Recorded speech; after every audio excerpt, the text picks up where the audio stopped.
Good morning everyone. My name is Shivani. In today's lecture, I am going to discuss with you one of the important topic of pediatric nursing, that is current trends in pediatric nursing. अगर हम exam point of view से बात करें तो भी ये topic बहुत important है. Welcome on my YouTube channel. Let's start with the topic that is trends in pediatric nursing. So remarkable changes have occurred in the field of pediatric nursing in recent year due to जो हमारी paediatric nursing है उसमें जो है काफ़ी सारी changes आ रही हैं रिसेंट ईयर में. वो किस वजह से आ रही है?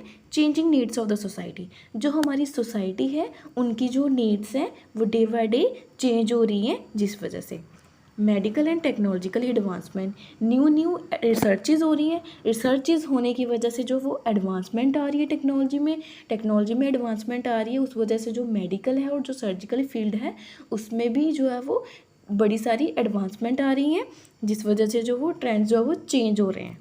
पॉलिटिकल इंटरेस्ट है वो भी चेंज हो रहे हैं डे बाय डे, उनकी चेंज उसमें भी चेंजेस आ रही हैं. Next is changing trends with in the nursing profession.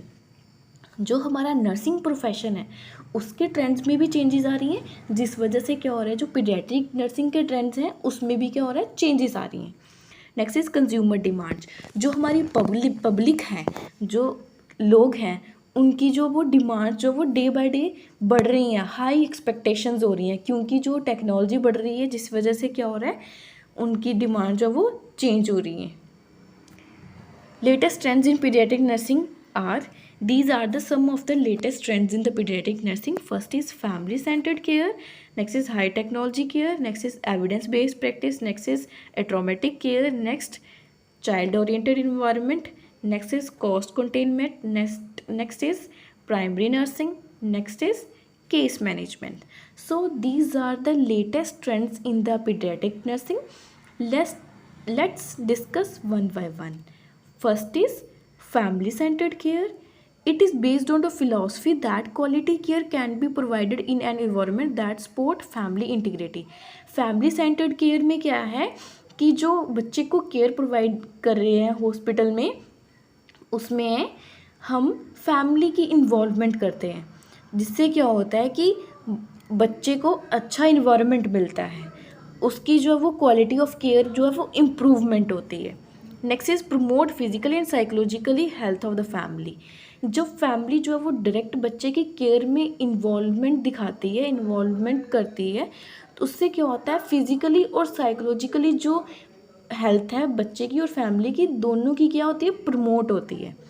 Next is family centred care promote a holistic approach than providing simple medically and nursing care. Hospital में medical और nursing care तो provide हो ही रही है, but लेकिन जब हम फैमिली की इन्वॉल्वमेंट कर देते हैं बच्चे की केयर में, तो बच्चे को और अच्छी तरह से केयर मिलती है, जिस वजह से जो है बच्चे को होलिस्टिक अप्रोच मिल रही है, तो वो क्या हो रहा है, ईजिली रिकवर होता है. Next is advantages of family centred care. अब जब फैमिली जो है वो बच्चे की केयर में इन्वॉल्व हो रही है तो उसके क्या क्या एडवांटेजेस हैं. So there are various advantages in involving family. First is family gain adequate information.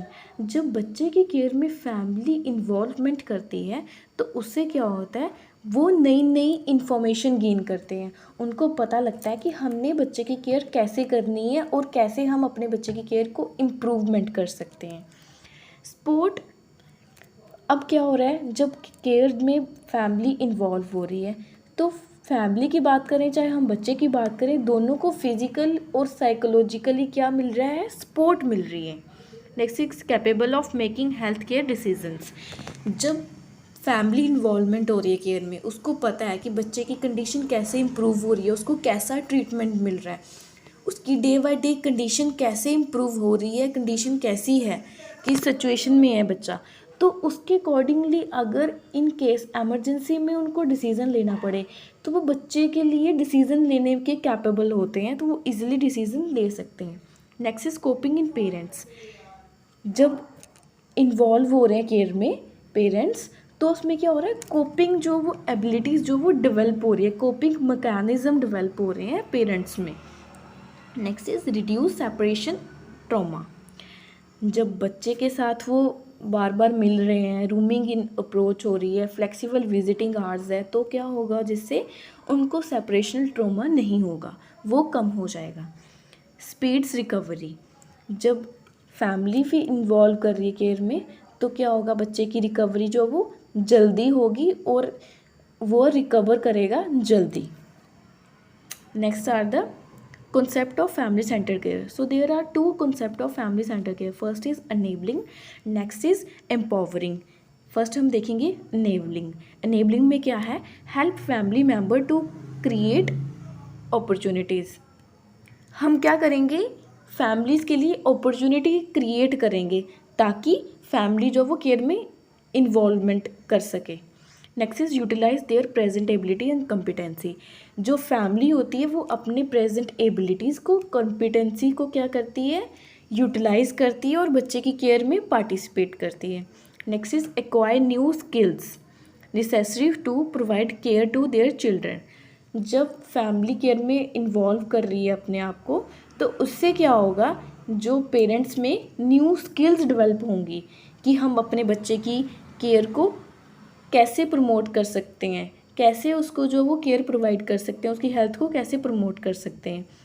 जैसे कि हम बात करें, अगर बच्चे को न्यूट्रिशन सप्लीमेंट जो एक्सटर्नल जो वो सप्लीमेंटेशन की ज़रूरत है, तो हम उसको ट्यूब फीडिंग करते हैं जब, तो हम फैमिली को इन्वॉल्व करेंगे, फैमिली को टीच करेंगे कि कैसे जो है वो ट्यूब फीडिंग करनी है। फिर जब फैमिली उनको उसकी जो वो ट्यूब फीडिंग करेगी, उससे क्या होगा, उनको अपॉर्चुनिटी भी मिलेगी, देन उसकी जो प्रेजेंट एबिलिटीज़ हैं और कॉम्पिटेंसी है वो भी क्या होगा, यूटिलाइज होगा, और फैमिली में क्या होगी, न्यू स्किल्स की डेवलपमेंट होगी, जिसकी वजह से वो अपने बच्चे को अच्छे से केयर प्रोवाइड कर पाएंगे।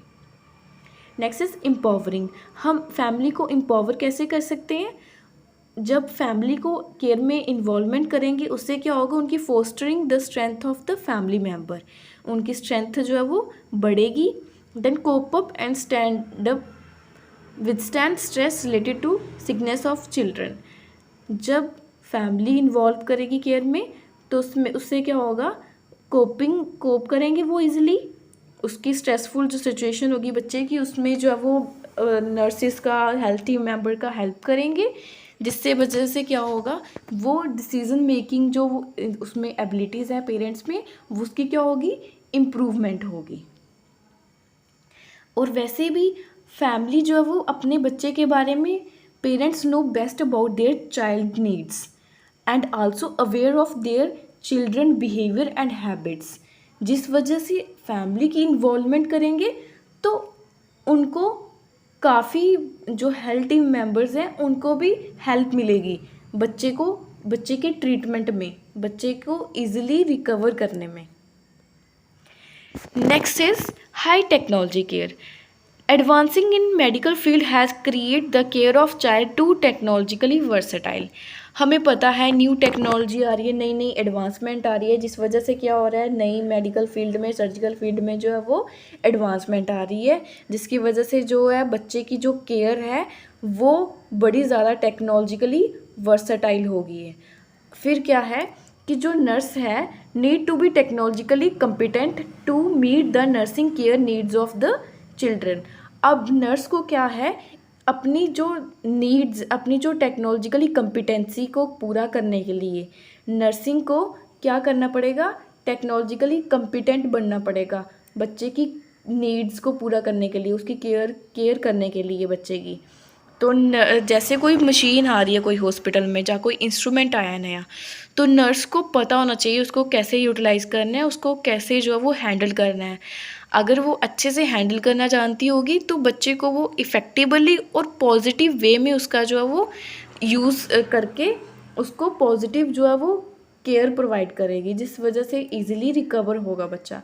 अगर नर्स को ही नहीं पता होगा कि हमें इस इंस्ट्रूमेंट को कैसे यूज़ करना है, इस मशीन्स को कैसे यूज़ करना है, तो वो बच्चे को नेगेटिव इम्पैक्ट भी डाल सकती है, क्योंकि अगर वो गलत तरीके से यूज़ करेगी तो वो बच्चा जो है वो हो सकता है उसका जो है वो सही से यूटिलाइज ना हो और बच्चे पे बैड इफ़ेक्ट पड़े। डायग्नोस्टिक टेक्नोलॉजी है, उसमें भी बड़ी सारी चेंजेस आ रही हैं। जैसे कि रिसेंट ईयर में हम क्या कर सकते हैं, जो बच्चा है जब वो फीटस होता है, जब वो मदर की यूट्रस में होता है, उस टाइम ही बड़ी सारी जो डिसऑर्डर्स हैं हम डिटेक्ट कर लेते हैं, प्रेगनेंसी में ही डिटेक्ट हो जाती हैं बड़ी सारी जो है फीटल प्रॉब्लम्स, जिसकी वजह से हाई टेक्नोलॉजी जो है वो रिसेंट ईयर में काफ़ी जो है वो रोल प्ले कर रही है बच्चे की केयर प्रोवाइड करने में। Next is evidence based practice. In evidence based practice need to make decision on the best available evidence. New researches हो रही है, न्यू रिसर्चेज की वजह से जो है वो नए नए एविडेंस आ रहे हैं, केयर में इम्प्रूवमेंट हो रही है।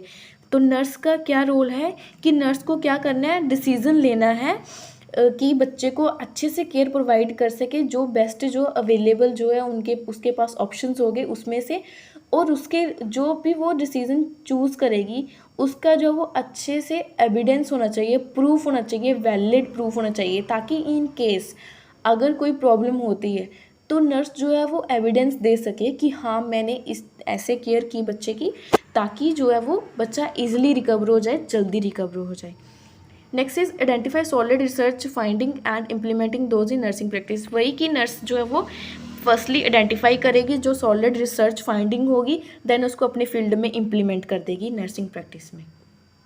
Next is evidence based practice in nursing provide a systematic approach to enable nurse to effective use clinical practice guidelines and patient centered multidisciplinary multidimensional plans of care will help nurse team to move toward evidence based practice and improve the process of care delivery। New जो clinical practice guidelines होती हैं वो उसका effectively use करेगी, तो patient को जो वो मल्टी डिसिप्लिनरी मल्टी डिमेंशनल जो है वो प्लान्स बना के जो है वो केयर प्रोवाइड करेगी, जिसकी वजह से क्या होगा, जो केयर डिलीवरी सिस्टम है उसमें जो है वो इम्प्रूवमेंट होगी और जो है वो एडवांसमेंट होगी न्यू जो केयर प्रोवाइड करी जा रही है बच्चों को। Next is goal of evidence based practice, providing highest quality care. Evidence based practice का हम यूज़ करके हम क्या करेंगे, हाईएस्ट क्वालिटी केयर प्रोवाइड करेंगे बच्चे को। Next is cost effective nursing care, जो पहले से एविडेंस हैं हम उनका यूटिलाइज करके जल्दी से, मतलब अगर किसी ने कोई की है रिसर्च की है कि अगर हम ऐसा करेंगे तो ईजिली रिकवर हो जाएगा, जल्दी रिकवर होगा, हम उसका यूज़ करके क्या करेंगे, बच्चे को जल्दी रिकवर करेंगे, बच्चे को जल्दी रिकवर करेंगे, वो जल्दी से हॉस्पिटल से जो वो डिस्चार्ज हो जाएगा, जिसकी वजह से जो कॉस्ट है उसका भी जो है वो इफेक्टिवली जो है वो नर्सिंग केयर में यूज़ होगा। Next is a traumatic care, it is based on philosophy that providing therapeutic care through the use of intervention. इसमें क्या है कि जो थेरेप्यूटिक केयर है उसको जो थेरेप्यूटिक केयर प्रोवाइड करेंगे बच्चे को इफ़ेक्टिवली यूज़ करके इंटरवेंशन का, जिसकी वजह से जो है बच्चे की जो है वो नीड्स जो है वो फुलफिल होंगी। Next is eliminating and minimising the physically and psychologically distress experience by children and family during hospitalisation. Atraumatic care का हम यूज़ करके क्या करेंगे, एलिमिनेट कर देंगे और मिनिमाइज़ करेंगे फिज़िकल और साइकोलॉजिकली जो डिस्ट्रेस जो है वो एक्सपीरियंस जो हो रहा है फैमिली को और चिल्ड्रन को, जब वो उनका बच्चा जो है वो हॉस्पिटलाइजेशन में है, तो हम क्या करेंगे उसको जो फिज़िकल और साइकोलॉजिकली जो इसमें क्या होगा कि जो भी उनको फिज़िकल और साइकोलॉजिकली जो भी उनको ट्रॉमा हो रहा है उसको हम क्या करेंगे, मिनिमाइज़ कर देंगे। प्रिंसिपल क्या है ट्रॉमेटिक केयर के, minimising separation of child from family. जब हम फैमिली को डायरेक्टली केयर में इन्वॉल्वमेंट कर रहे हैं तो उससे क्या होगा, बच्चा जो है वो फैमिली से ज़्यादा देर तक दूर नहीं रहेगा, तो हम इससे क्या कर पाएंगे, बच्चे को सेपरेशन से जो है वो सेपरेशनल ट्रॉमा से बचा देंगे। Next is identifying child family stressor, जो भी स्ट्रेसर हैं जो चाइल्ड को है फैमिली को, उनको हम आइडेंटिफाई करेंगे, देन उनको हम रेक्टिफाई कर देंगे। Next is minimising and preventing pain, बच्चे को अगर पेन हो रही है तो हम उसको मिनिमाइज करेंगे और जहाँ तो हम उसको प्रिवेंट करने की कोशिश करेंगे, जिसकी वजह से जो उसको फिज़िकली जो है वो फिज़िकली जो है वो उसको जो है वो स्ट्रेस नहीं होगा। Promoting parent and professional partnership, जब पेरेंट इन्वॉल्व कर रहे हैं केयर में तो प्रोफेशन के साथ ही जो प्रोफेशनल नर्सेज होंगी उनके साथ भी उनका अच्छे से रिलेशनशिप बिल्डअप होगा, जिसकी वजह से क्या होगा, प्रमोट होगा पेरेंट और professional partnership. Next is child oriented environment. जब भी हॉस्पिटल में हमारी ड्यूटीज़ लगती हैं हम देखते हैं, गवर्नमेंट हॉस्पिटल में तो जनरली इतना होता नहीं है, बट जो प्राइवेट हॉस्पिटल्स हैं उसमें क्या है, अगर हम चाइल्ड के वार्ड्स में जाएं ना तो चाइल्ड के लिए काफ़ी अच्छे से उनका जो वो वार्ड को जो वो डेकोरेट किया होता है, ताकि वो बच्चों को लगे कि वो अपने ही जैसे कि अपने ही घर में है। तो वो जो चाइल्ड ओरिएंटेड इन्वायरमेंट है उसमें क्या है, basic child needs meet in order to be ready to fully engage in learning environment through play and recreation. बच्चा जो है वो डिफरेंट स्टेजेस में वो हॉस्पिटल में आता है, इन्फेंसी में, अपने टोडलर में, प्री स्कूलर एज में, स्कूल गोइंग एज में, एडोलसेंस एज में।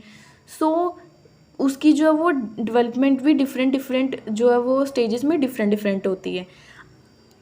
कहीं उसकी जो है वो डेवलपमेंट डिले ना हो जाए, जिस वजह से इसकी जो बच्चे की जो बेसिक नीड्स को ध्यान में रखते हुए जो है इन्वायरमेंट ऐसा बनाया जाता है वार्ड्स का हॉस्पिटल में, ताकि वो अच्छे से उसको लर्निंग एक्टिविटीज़ में एंगेज किया जाए थ्रू प्ले एंड रिक्रिएशन।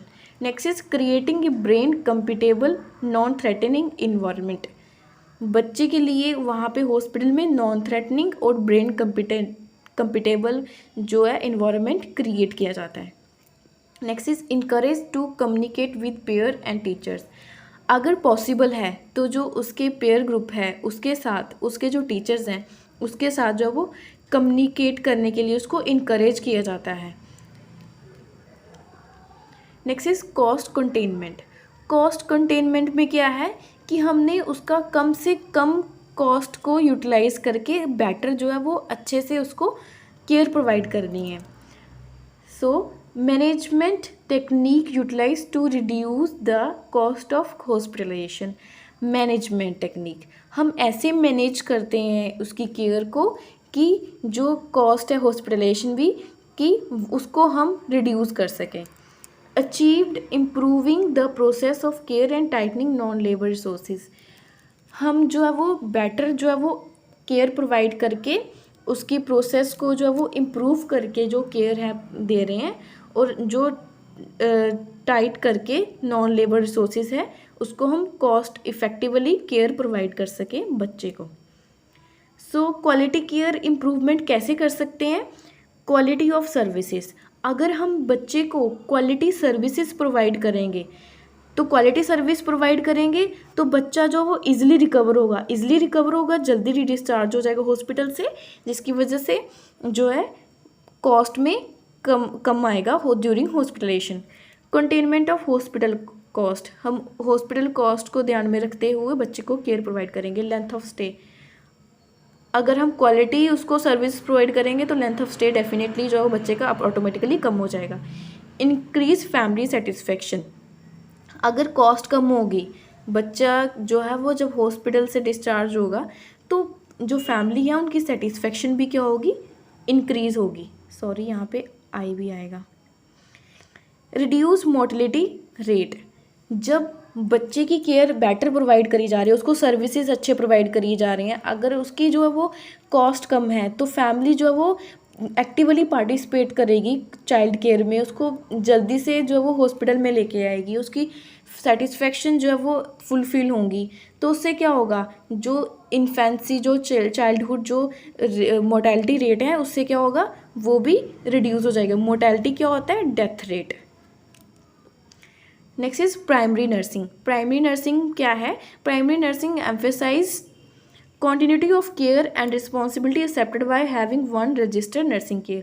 जो रजिस्टर्ड नर्सिंग होती है वो क्या करती है, continuity of care प्रोवाइड करती है चाइल्ड को अपनी रिस्पॉन्सिबिलिटी को एक्सेप्ट करके और बेटर जो वो केयर प्रोवाइड करके। Next is teemed with A licensed practical nurse और नर्सिंग असिस्टेंट। जो प्राइमरी नर्स होती है वो अपने आप वो टीम में इन्वॉल्व करती है विद लाइसेंस, जो लाइसेंस्ड प्रैक्टिकल नर्स होती है उसके साथ, और नर्सिंग जो असिस्टेंट होते हैं उसके साथ। Next is provide complete care for a group of patient throughout their hospital unit. जो प्राइमरी नर्स होती है वो क्या करती है, कंप्लीट जो है वो केयर प्रोवाइड करती है किसी पेशेंट के ग्रुप को throughout hospital unit, throughout their hospital unit. जब वो उसकी किसी हॉस्पिटल यूनिट में उसकी ड्यूटी लगी हुई है तो वो क्या करेगी, कंप्लीट किसी पर्टिकुलर एक ग्रुप को जो है वो केयर प्रोवाइड करेगी। Accept responsibility of patient nursing care. जो प्राइमरी नर्स है वो क्या करेगी, एक्सेप्ट करेगी अपनी रिस्पॉन्सिबिलिटी को पेशेंट के लिए, और अपनी जो वो पॉजिटिवली जो है वो नर्सिंग केयर में इन्वॉल्वमेंट शो करेगी। Next is case management. Case management में क्या है, manage the long term care plan in chronic और कॉम्प्लिकेटेड मेडिकल कंडीशन। जैसे कोई नर्स है उसको एक केस दे दिया है कि तूने इस केस को मैनेजमेंट करना है, तो वो कौन कौन से केसेस होते हैं, जैसे कि क्रोनिक जो पेशेंट होते हैं, मतलब जैसे डायबिटिक है और हाइपरटेंशन है, बड़ी सारी जो क्रोनिक जो डिजीज़ हैं वो वाले पेशेंट को, और जो कॉम्प्लिकेटेड जो मेडिकल कंडीशंस हैं उनको मैनेज करना। Next is work closely with patient and their loved one. Nurse क्या करती है, क्रोनिक को और मेडिकल जो कॉम्प्लिकेटेड मेडिकल कंडीशंस होती है उनकी जो वो मैनेज करती है, उनके लिए लॉन्ग टर्म केयर प्लान बनाती है, और वर्क करती है क्लोजली किसके साथ, जो पेशेंट होता है और पेशेंट के जो लव्ड वन, जो भी उसके फैमिली मेम्बर्स होते हैं उनके साथ जो वो क्लोजली वर्क करती है। और क्या करती है, फोकस देयर ग्रेटेस्ट अटेंशन। उनकी जो वो फोकस करती है, उनकी जो जिस चीज़ पे उसको ज़्यादा अटेंशन देने की ज़रूरत पड़ती है उस पर वो अटेंशन देती है, अपना फोकस करती है और केस को मैनेजमेंट करती है। Case management nurse has the opportunity to work in a social work capacity. जो नर्स हैं सोशल वर्क कैपेसिटी में अपना जो अपॉर्चुनिटी जो है वो उसका जो यूटिलाइज़ करती है, जैसे जो है मेडिकेशंस जो है मैनेजमेंट करती है, मेडिकेशन की मैनेजमेंट करती है, अगर कोई उसको नीड है उसकी मैनेजमेंट करती है, और उसका फॉलोअप के लिए मैनेजमेंट करती है। हम केस मैनेजमेंट की अगर हम बात करें तो इसमें बड़े सारे जो है वो केसेस आते हैं, जैसे कि नर्स जो है वो कोप करती है, पेशेंट जो वो कोप कर रहा होता है विद HIV या एड्स के साथ, जो कैंसर के पेशेंट्स हैं, जो पेशेंट है सफरिंग फ्रॉम मेंटल इलनेसेस और डिफिशेंसीज, जो एवेटिंग और रिकवरिंग फ्रॉम ट्रांसप्लांट, जो भी ट्रांसप्लांट हुआ है, जहाँ कोई जो वेट कर रहे हैं ट्रांसप्लांट के लिए, जहाँ जो रिकवर हो रहे हैं ट्रांसप्लांट के लिए, ट्रांसप्लांट हो गया है उससे, तो उसमें जो है उनकी जो है वो केस की मैनेजमेंट करती है इफ़ेक्टिवली। अब केस मैनेजमेंट की क्या है एडवांटेजेस, क्या है, इम्प्रूव पेशेंट फैमिली सेटिस्फेक्शन। जब केस को अच्छे से मैनेजमेंट होगा तो क्या होगा, फैमिली और पेशेंट दोनों की जो सेटिस्फेक्शन क्या होगी, इम्प्रूवमेंट होगी। Next is ability to decrease and measure outcome from for a homogeneous group of patient. जो नर्स है वो किसी क्रोनिक पेशेंट के लिए, जो कॉम्प्लिकेटेड जो मेडिकल कंडीशंस है उनकी जो अब उसमें जो है वो अपना जो है वो केस को मैनेजमेंट कर रही है, तो जिससे क्या होगा कि जो ability to decrease and measure outcome for homogeneous group, इसकी वजह से क्या होगा, उनकी जो एबिलिटी का है वो भी कम होगी, और मेज़र करे आउटकम्स को भी जो वो इजीली जो है वो मेज़र कर सकती है। So I hope you like my video. Do so like, subscribe and share and comment on my video. Thank you so much for watching and thank you so much for supporting my videos.